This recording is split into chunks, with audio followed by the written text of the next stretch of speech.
June నెల 2026 సంవత్సరంలో గోచార ఫలితాలు ద్వాదశ రాశి వారికి ఏ విధంగా ఉంటాయో తెలుసుకునే ప్రయత్నం చేద్దాము.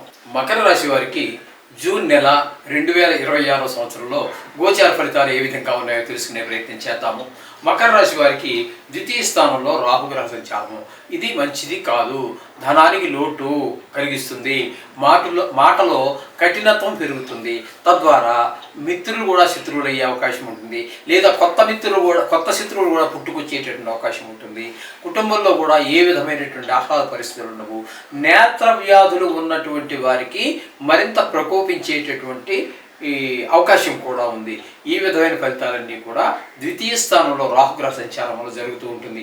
ఇక శని భగవాన్ యొక్క సంచారం తీసుకున్నట్టయితే తృతీయ స్థానంలో ఉంది. ఇది మాత్రము చాలా అనుకూలమైనటువంటి ఫలితాలను ఇవ్వబోతూ ఉన్నారు శని భగవానుడు. ఎందుకంటే తృతీయ స్థానంలో ఆయన ఉన్నప్పుడు మన చేసేటటువంటి ప్రతి పనిలోనూ కూడా మన ఇంటిలో వారు, చుట్టుపక్కల వారు, మనం ఎక్కడెక్కడైతే తిరుగుతూ ఉంటామో, ఎక్కడెక్కడైతే పనిచేస్తూ ఉంటామో, ఎవరెవరితో కలిసి పనిచేస్తూ ఉంటామో వారి అందరి యొక్క సహాయ సహకారాలు మీకు అందడం ద్వారా మీరు ఏ పని చేయాలనుకుంటున్నారో ఆ పనిలో దూసుకుని పోయేటటువంటి అవకాశం ఆ శని భగవాను వల్ల కలుగుతూ ఉంటుంది. ఇకపోతే కుజుని యొక్క సంచారం చతుర్థ స్థానంలో 20 రోజుల పాటు ఉంటుంది.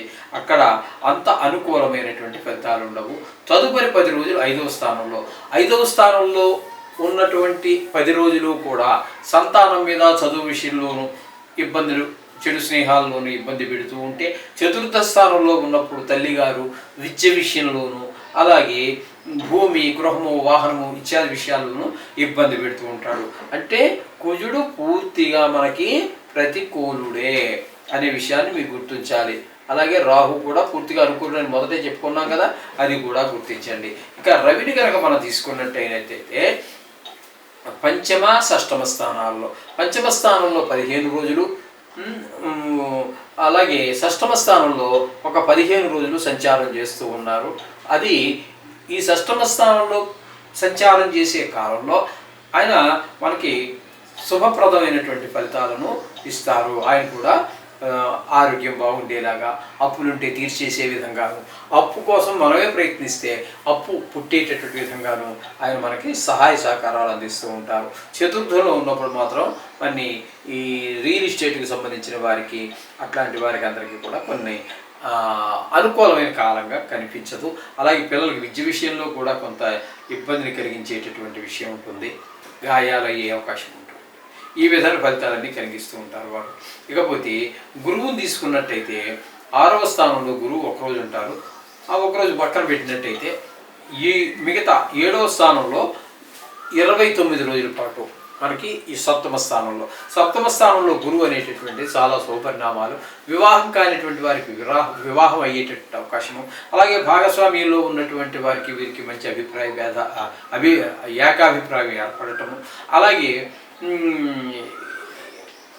వివాహం అవటం కానీ కుదరటం కానీ జరిగే అవకాశము, వివాహం అయి ఉంటే వారి మధ్యన అనుబంధం మరింత పెనవేసుకుపోవడం, భార్యాభర్తల మధ్యన ఇవన్నీ జరిగేటువంటి అవకాశం మనకి గురుడు వల్ల కలుగుతుంది.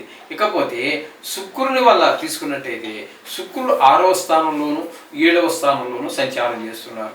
ఈ 2 స్థానాలలోనూ కూడా శుక్రుడు మనకు ప్రతికూలమైన ఫలితాలే ఇస్తాడు. 6వ స్థానంలో ఉన్నప్పుడు కొన్ని రోగాలు అవి వచ్చే అవకాశం ఉంటుంది. అప్పు కావాలంటే దొరకదు, డబ్బులకి ఇబ్బంది పడేటువంటి పరిస్థితి ఉంటుంది. 7వ స్థానంలోకి వచ్చాక భార్యతోటి కొంచెం గొడవలు అయ్యే అవకాశం ఉంటుంది. అలాగే జాయింట్ వ్యాపారం చేసే వారి మధ్యన కూడా అభిప్రాయ భేదాలు ఏర్పడడానికి అవకాశం ఉంటుంది శుక్రుడు వలన. ఇకపోతే బుధుని యొక్క సంచారం తీసుకున్నట్టయితే 6వ స్థానంలో ఒక 22 రోజులు, 7వ స్థానంలో 8 రోజులు సంచారం చేస్తున్నాడు. 6లోను 7లోను కూడా బుధుడు మనకి శుభ ఫలితాలను ఇస్తూ ఉన్నారు. పూర్తి ఫలితాలు ఇస్తాడు. 6లో ఉన్నప్పుడు ఆరోగ్యం బాగుంటుంది, అలాగే అప్పులుంటే తీర్చేయగలుగుతాము, ఆ విధమైన ఫలితాలు ఇస్తాడు. 7వ స్థానంలోకి వచ్చిన తర్వాత 8 రోజులు ఉంటాడు. అక్కడ భార్యాభర్తల మధ్యన అనుకూలత, భాగస్వామ్యంలో వ్యాపారం చేసే వారి మధ్యన కూడా ఏకాభిప్రాయము ఏర్పడుతూ ఉంటుంది. ఈ విధంగా తద్వారా వారి యొక్క వ్యాపారం దినదినాభివృద్ధి చెందుతూ ఉంటుంది. ఈ మకర రాశి వారికి అష్టమ స్థానంలో కేతు గ్రహ సంచారం జరుగుతున్నది. కేతు గ్రహ సంచారం అష్టమ స్థానంలో ఆయు స్థానంలో సంచారం అనేది శుభ పరిణామంలో కలుగ చేయదు. ఏదో పెద్ద దుఃఖము వస్తుంది మనకి, అదే మన బంధువులు ఎవరు చనిపోయారనో, ఆప్తమిత్రులు చనిపోయారనో అటువంటి పెద్ద ఇది జరిగే, కొంతమందికి కళత్ర పీడ కూడా జరిగే అవకాశం ఉంటుంది. అలాగే కొంత హఠాత్తుగా ధన నష్టం జరిగే అవకాశం ఉంటుంది. కొన్ని సందర్భాలలో అవమానాలు పాలైపోవడం జరుగుతూ ఉంటుంది, పరాభవాలు ఇవన్నీ జరుగుతూ ఉంటాయి. కొంతమందితో అనవసరమైనటువంటి కలహాలు, మీరు ఎంత మంచిగానో పొండి కలహాలు జరిగే అవకాశం కూడా వాళ్ళు తప్పుగా అర్థం చేసుకుంటూ ఉంటారు. దాని ప్రభావం కేతుగ్రహ ప్రభావం అలా ఉంటుందన్నమాట. ఆ విధంగా 8వ స్థానంలో కేతుగ్రహ సంచారం కూడా అంత దుష్పరిణామాలన్నీ ఏర్పడుతూ ఉంటుంది.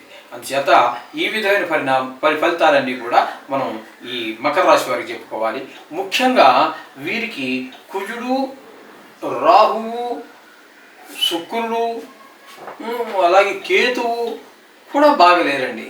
కాబట్టి వీరు మామూలుగా నిత్యం మనం చెప్పుకుంటున్నటువంటి ఆ నవగ్రహ శ్లోకాలు చెప్పుకుంటూనే ఈ కుజుడికి, రాహుకి, శుక్రుడికి, కేతువుకి, మీరు రాహుకి అయితే అమ్మవారి గురించి, శుక్రుడికి అయితే మీరు చేసుకుంటున్నటువంటి సరిపోతుంది.